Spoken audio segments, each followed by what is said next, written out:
પ્રધાનમંત્રીના દમણ આગમનને લઈને તૈયારીઓ તેજ. ઓબીસી મોરચાની ટીમે નવા એરપોર્ટની મુલાકાત લઈ વ્યવસ્થાનો લીધો જાયજો.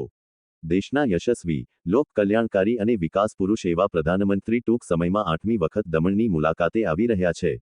પ્રધાનમંત્રીના આગમનને લઈને સમગ્ર દમણ જિલ્લામાં ઉત્સાહ અને આનંદનો માહોલ જોવા મળી રહ્યો છે.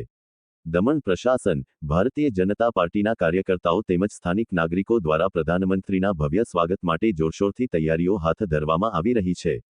આ પ્રસંગે આજે દાદરા અને નગર હવેલી તથા દમણ દીવ સંઘ પ્રદેશના ઓબીસી મોરચાના પ્રમુખ હરીશભાઈ પટેલની આગેવાની હેઠળ ઓબીસી મોરચાની ટીમે દમણ ખાતે કરોડો રૂપિયાના ખર્ચે નિર્માણ પામેલા નવા એરપોર્ટની મુલાકાત લીધી હતી.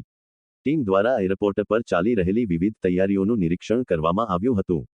મુલાકાત દરમિયાન પ્રધાનમંત્રીના સ્વાગત માટે કરવામાં આવેલી સુરક્ષા વ્યવસ્થાઓ, વાહન વ્યવસ્થા, મહેમાનો માટેની સુવિધાઓ તેમજ સામાન્ય નાગરિકોને ઉપલબ્ધ કરવામાં આવતી સેવાઓ અંગે વિગતવાર માહિતી મેળવી હતી. હરીશભાઈ પટેલે જણાવ્યું હતું કે પ્રધાનમંત્રીના આગમનને ઐતિહાસિક બનાવવા માટે દરેક સ્તરે સઘન આયોજન કરવામાં આવી રહ્યું છે અને તમામ કાર્યકર્તાઓ ઉત્સાહપૂર્વક પોતાની જવાબદારીઓ નિભાવી રહ્યા છે.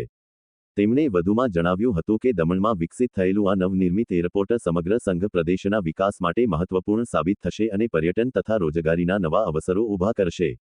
આ મુલાકાત દરમિયાન ઓબીસી મોરચાના અનેક આગેવાનો જેમાં પ્રદેશ ઓબીસી મોરચાના ઉપપ્રમુખ પ્રવીણ સોનવણે, મહામંત્રી શૈલેષ આહિર, દમણ જિલ્લા પ્રમુખ શીલાભાઈ પટેલ અને કાર્યકર્તાઓ ઉપસ્થિત રહ્યા હતા. તમામે પ્રધાનમંત્રીના આગમનને લઈને ઉત્સાહ વ્યક્ત કર્યો હતો અને ભવ્ય સ્વાગત માટે સંપૂર્ણ તૈયારી હોવાનું જણાવ્યું હતું.